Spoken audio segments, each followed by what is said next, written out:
Hello, I'm Aaron for The Word and Praise, and I'm joined today with a very special guest on the line.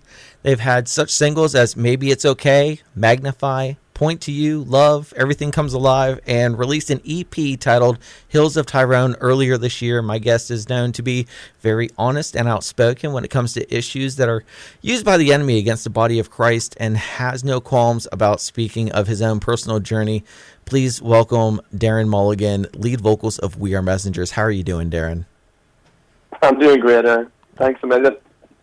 Thank you so much for being with us. I was really super excited for this conversation today because I have seen you live several times, and your story is just one of those that is very relatable, I think, for most people. And then we've seen this progression where you've developed, and in your concerts you talk about these things that impact us, impact everyone. You're just super honest about things. Yeah, well, thank you. For me, I heard someone say one time, preach the gospel, and if all else fails, use words. And I disagree with that statement so wholeheartedly. I think the gospel is best preached by using the words of the gospel. And so I think whenever we talk about Jesus, whenever we read his word and we communicate that to others, that's where the real act of evangelism happens. You know, I believe it's important how we act, how we treat people, how we love, absolutely. But the gospel should be preached using words, and it's why I love writing songs, trying to draw people into conversation about Jesus. Again, it comes out through everything that you do, every conversation you have, every time you're on stage and in front of an audience. That seems to be just your core is, I'm going to get the gospel out and I'm going to speak life and I'm going to speak, against things that we as Christians need to be aware of. And you hear a lot of that in Wholehearted, the last full album that We Are Messengers released. But you also released Hills of Tyrone this year, which is really to your roots about Tyrone and Ireland, where you're from. Can you speak a little bit about that EP? Yeah, and so I've always loved music, and I've loved that music is a vehicle to communicate the gospel. But as an artist, there's always songs I want to write just about very ordinary, mundane things. And, me and my family moved home to Ireland recently. And, at the core of who I am, I'm an Irishman. I've been moulded and shaped by my community, by the people in my community, by my family and friends. And there's something deeply holy and deeply spiritual about the place that I live. And so, that whole record was just songs about where I'm from, who I am, the people that shaped me, and the community that I lived in and still live in. And I just love getting a chance to create different sounding music. Like, I think sometimes in Christian music, it's easy to run to the lowest common denominator, say the most vague, ambiguous things with a very typical stomp clap beat. And I have just no interest in doing that.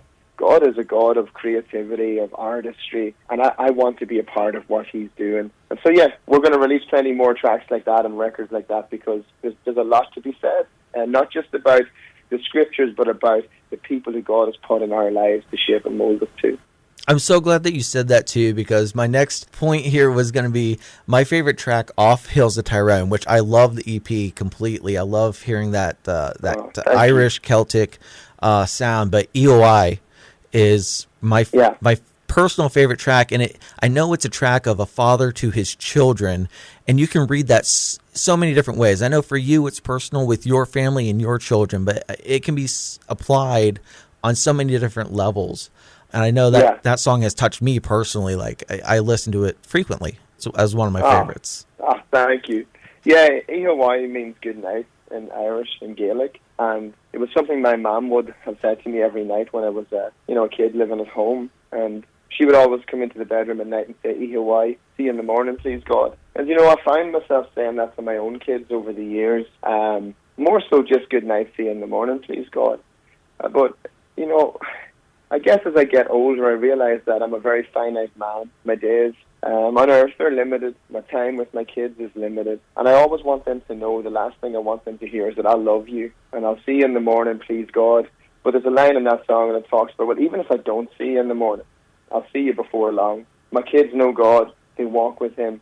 I walk with him very imperfectly, but I walk with him still, even with my limp and all my baggage. And we have this great promise of heaven, that when we close our eyes finally here, we will wake up with the King in glory. And I know, because of my kids' faith in God that I will get to see them again. So it's a heartbreak kind of song, but it reminds me of the love that my mother has for me, and the same love that she had for me, I have for my children. And we have this much greater love and hope in God. And so I think that's what I'm trying to say, Aaron, is I think it's possible to write songs that are creative, that maybe don't sound like you'd ever sing them in a church, but they tell such deep truths about who we are as humans and who we are inside the love of God. And that is, again, I think what makes We Are Messengers and your craft just even more unique is because you're right. It may not be a song that we sing in church necessarily, but that certainly doesn't mean it's not a song that needs to be heard or can't be, parents singing to another child. And, again, that whole EP is one of those great things where you get this different sound and this real like passion project, I feel like,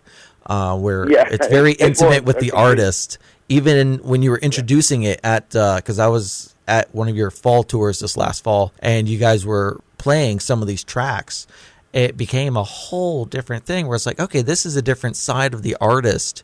You see the contemporary Christian music artists, everyone, may have their own sound, but sometimes it melds together and all sounds pretty much alike.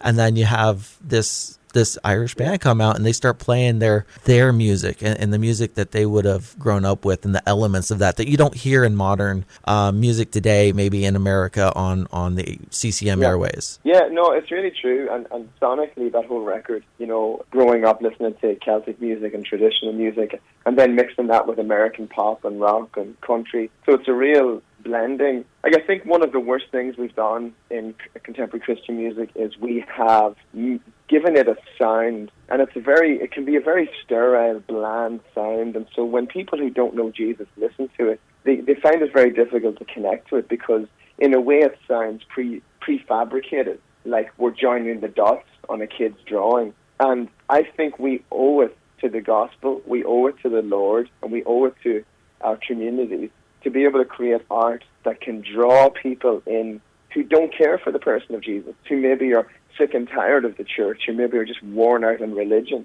And I want to use this music as a vehicle, not just to speak to the believer, but to draw those in who maybe feel like Jesus isn't for them, like they don't have a place. And the truth of the gospel is that there is a place for each of us at the table if we can repent and turn and fall into the arms of Jesus. And it falls into that where God doesn't work in formulas. And like you just said, a lot of contemporary Christian music, modern music, has turned into that formula of here's how to get a hit. But those hits don't, like you said, don't necessarily speak out to the non-believer who needs Jesus and who's walking in thinking that they're too deep and they can't be pulled out and they can't be saved. You have a very powerful testimony that you share that you're I would say unashamed of almost, in that that speaks to people where they're at. And again, it's something that comes through.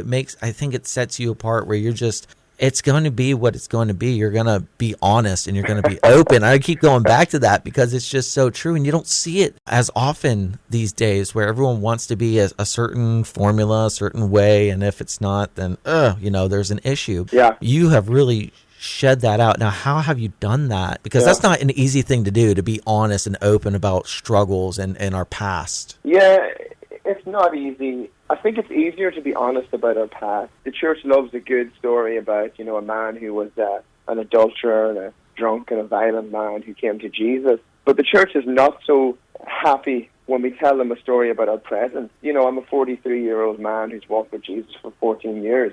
And I still struggle with so much sin in my life. And I want to be a guy that tells you the truth about my past, but also tells the truth about my present and what it looks like to be a follower of Jesus. And I think we decided early on we weren't going to play by the rules. We were going to partner with people who cared about us and cared about the gospel.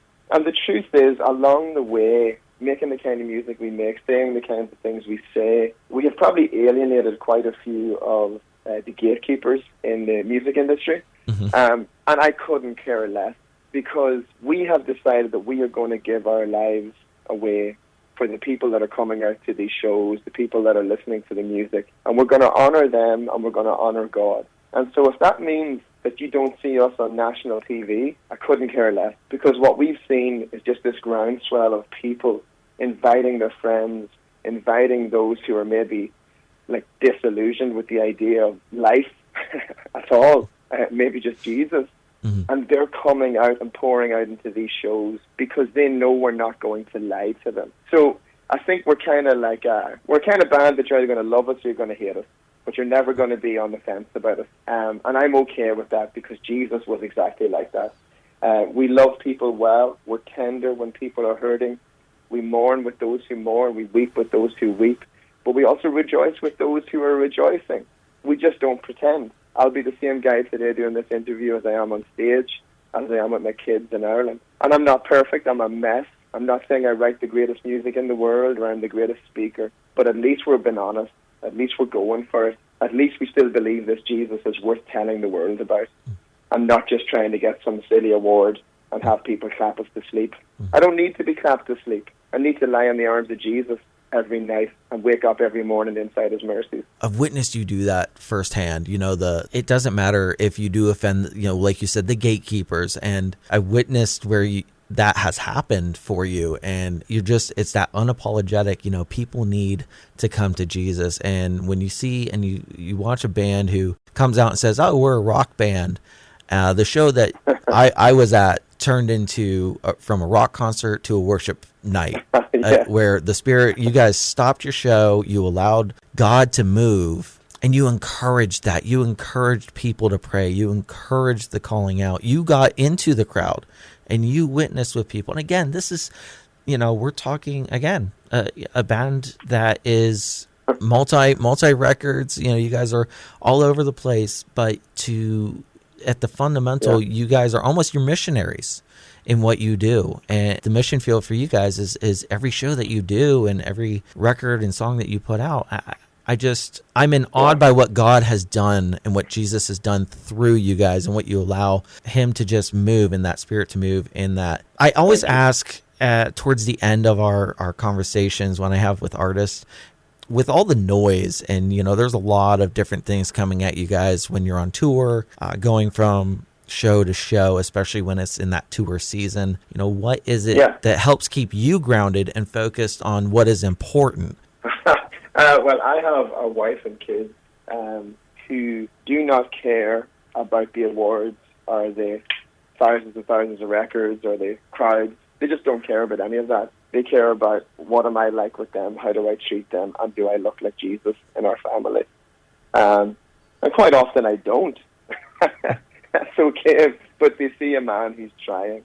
And so they keep me really grounded. I'm also surrounded by a great team of people who love God, management, my record label, my bandmates. And so, without cursing on air, we all call out the nonsense, the BS, if you will, in each other. Because if we don't do that, we're not loving each other.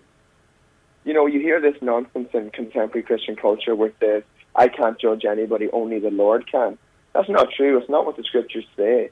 It actually tells us to go to the believer, to call out the sin, to call out the nonsense, to correct each other. Lovingly, yes. Now, we're not to go to random people on the street and start shouting at them about their sin, because blind people are blind and dead people are dead. But we, the believers, are alive and we can see. But if my sight is blurred, I need my brother, my sister, my friends, my team, my wife, my kids to call out that blind spot in my life. And so they do that often, and we do it to each other. It's what keeps us as straight as possible. Like, honestly, Aaron, following Jesus is tough enough. It's tough. It really is messy. But if we do it on our own, we're going to fail. We're going to fall. This thing was meant to be in community. It was meant to be in relationship. And that's part of what's rotten in the music industry, is it's less about relationship and more about leverage. It's about where you can get and what you can get, and about where your positioning is. And again, at this stage in my life, when I started out 8 years ago doing this, people thought I was a bit of a wild man. And over the years, maybe a little bit of that has dulled, and rightfully so. Maybe the Lord has restrained me in certain areas and tamed that. But today, looking out a window in Columbus, Ohio, getting ready to go to New York City, I feel more passionate about the ministry and the message of this band and what God has called us to than I ever have. And it is harder to do it now than it ever has been. But do it we will, and go we must, because the love of Christ compels us. Amen. Thank you again so much for taking the time to speak with me today and to talk with our audience about just kind of a look inside. Again, I've been speaking with Darren Mulligan of We Are Messengers. This is Aaron with 89.1 The Word in Praise. You can listen to The Word in Praise in Hampton Roads on 89.1 FM or anywhere with our app. Just search The Word in Praise, WWIP, in your app store. Don't forget to find us on Facebook at The Word in Praise. The Word in Praise is listener supported. Please consider making a donation through the app or on our website, thewordinpraise.org. Thank you.